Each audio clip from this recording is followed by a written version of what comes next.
Po 2 dniach w porcie Mustaś zostaje w końcu odebrany. Jak widać, niektóre auta czekają długo na odebranie.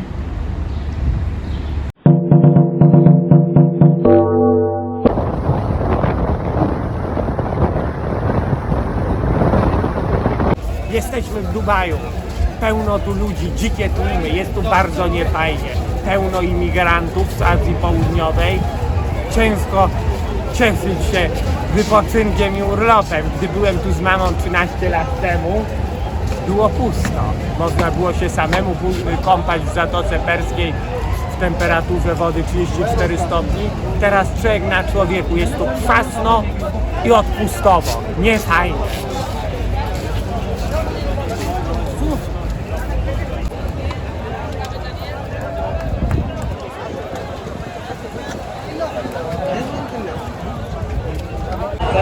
Zobaczcie, aż dziw uwierzyć, że naprawdę 13 lat temu byliśmy tu kompletnie sami. Dzikie tłumy, jakiś facet harczy. To ze specjalną dedykacją dla tych, którzy tak bezwarunkowo kochają imigrantów. Zobaczcie, to jest jak w więzieniu.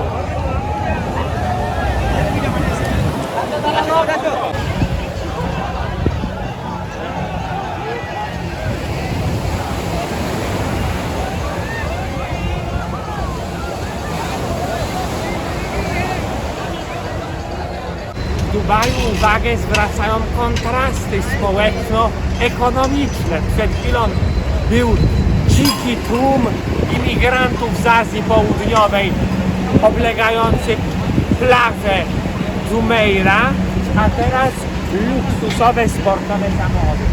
Przed wami Aston Martin Vanquish, a następnie pomarańczowy Lamborghini Huracan. Nie zapominajcie również, że Gareth Emery nagrał, taki DJ brytyjski słynny, nagrał kawałek pod nazwą Huracan na cześć tego oto Lamborghini. W końcu największe atrakcje są w garażu podziemnym. Przed wami czerwone Lamborghini, tutaj kolejne żółte Lamborghini, a tam czarny McLaren.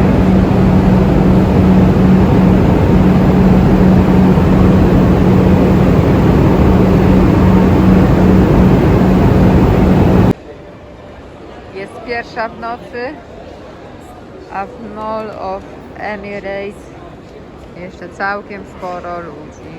O 1:00 tutaj zamykają ostatnie sklepy.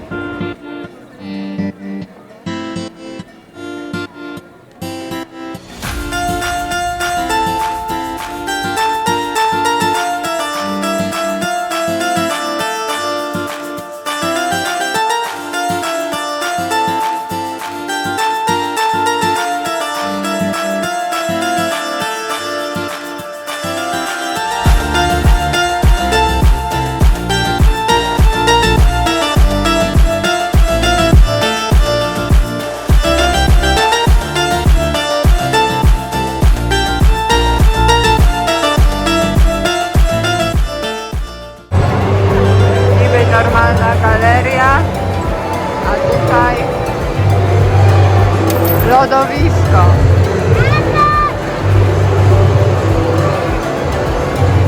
W kraju musi być wyjątkowe, nawet klocki Lego. Zobaczcie, tutaj Ferrari z klocków Lego do 480 centa.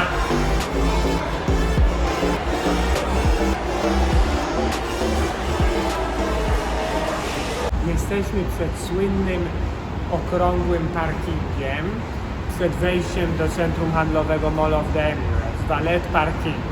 To raj dla każdego fana motoryzacji. Pamiętam, gdy miałem 19 lat, przyjechałem tu z mamą i oglądałem najrzadsze super luksusowe i sportowe modele samochodów. Dziś jest tu paradoksalnie nieco skromniej niż wtedy 13 lat temu, ale i tak fan motoryzacji znajdzie coś dla siebie. Zaczynajmy. Przed wami Mercedes G-klasa, ale nie zwykły, tylko o różowym kolorze. Zaraz zobaczycie też, jakie ma zaciski hamulców. No i warto też zwrócić uwagę na samą rejestrację, jest dwucyfrowa. Nie wiem czy wiecie, ale tutaj można sprzedać, samochód sprzedaje się razem z rejestracją i czasem jest tak, że rejestracja może być droższa niż sam samochód. Te jednocyfrowe w Dubaju przekraczały czy osiągały siedmiocyfrową kwotę, $1 000 000 i więcej. Tak? Tutaj jest 20. Zobaczcie teraz na zaciski hamulców w różowym kolorze, tak samo jak na dworze. Tego koloru można nie lubić, ale trzeba przyznać, że właściciel jest konsekwentny, no i samochód ma swój styl, ma swoją klasę. Przed nami kilka SUV-ów. Na pierwszym planie to oczywiście Rolls-Royce Cullinan, pierwszy SUV w historii tej marki, który wystąpił również w teledysku Eda Sheerana z jakimś raperzyną, z tego co pamiętam, choć samego raperzyny nie pamiętam. No, całkiem ładny. A obok, słuchajcie, kolejne dwa Mercedesy G-klasy. Jeden w wersji G63 AMG, czyli tuning fabryczny Mercedesa, drugi od Brabusa, wersja specjalna, dwa czarne jak smoła. Kolor ten oczywiście pasuje do tego czołgu. A tu jeszcze jeden czołg i to moim zdaniem najbrzydszy czołg świata.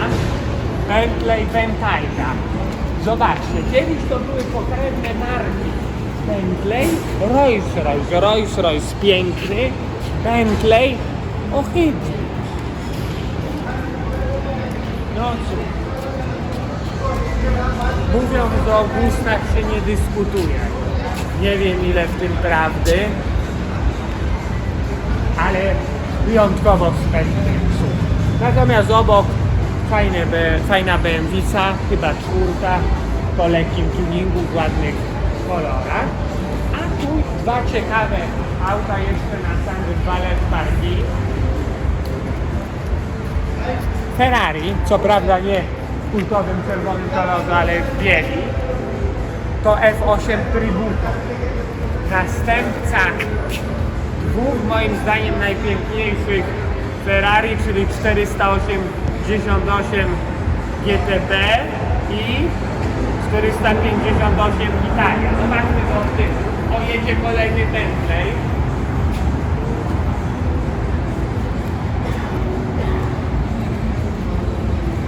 No z tyłu właśnie, słuchajcie, F8 Tributo też mi się tak nie do końca podoba. 488 i 458 były na pewno ładniejsze. Natomiast tutaj SUV moim skromnym zdaniem, subiektywnie rzecz biorąc, tak najładniejszy, czyli Range Rover Sport w pięknej wersji. Zobaczycie od tyłu. Supercharged, czyli stopowym silnikiem z 500 koni, ma więcej niż na dwóch. Piękne felgi z czerwonym rantem, czerwone zaciski. Czarno-czerwona tonacja, oczywiście czarny dach, piękny. No i wersja Range Rovera Sport Supercharged, czyli zdaje się z podwójnym turbodoładowaniem. Jesteśmy przed kolejnym valet parking, tym razem przed Dubai Mall. No i jest wiele ciekawych samochodów, głównie Lamborghini. Tutaj zielony z tyłu, jako drugi zielony Lamborghini Huracan. I piękny czerwony McLaren, chyba najładniejszy w tym gronie. Następnie czarny Rolls-Royce i szary Urusek, Lamborghini Urus. Chcieliśmy się takiego w swoim czasie, z tym, że w kolorze zielonym, bo ten szary to brzydkawy taki, nie? Ale stwierdziliśmy, że słuchajcie, podróżowanie Uruskiem to nie byłoby to samo co Mustangiem i dlatego pozostaliśmy przy Mustangu. A tu Lamborghini Huracan biały, nie?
a przed Wami największy wodospad na świecie. Co prawda sztuczny największy, ale mimo wszystko.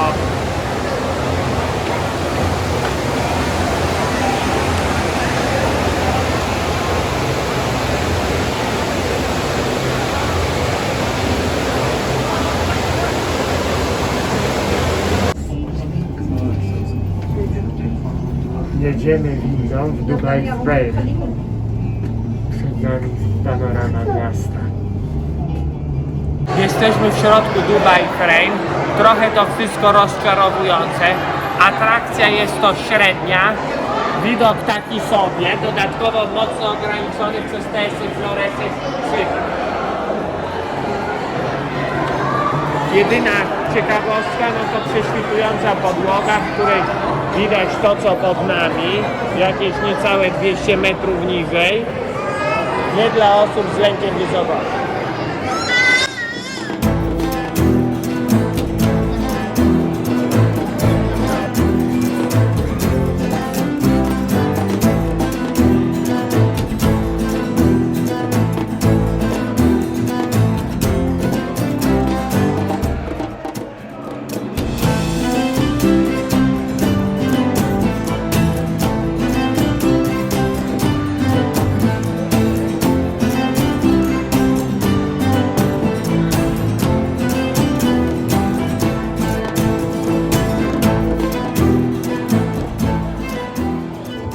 Jesteśmy w Sky Lounge, czekamy na wjazd windą na 148 piętro, 555 metr Burj Khalifa.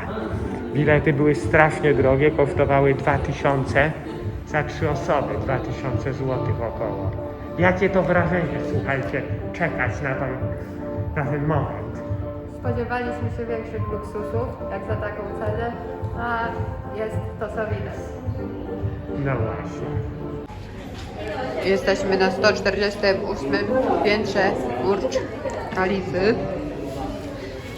I tak szczerze powiedziawszy, jakoś nie zachwyca specjalnie. No ale kto co lubi. Poczęstunek jaki dostaliśmy. Piotr, co sądzisz? Szkoda gadać.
Jesteśmy na otwartym tarasie widokowym na 148 piętrze. Niestety ten otwarty taras tyczy się głównie dachu, bo tutaj oczywiście jest wszystko za szybą. Jedynie otwarte są te dwie przestrzenie pomiędzy szybami. I tyle.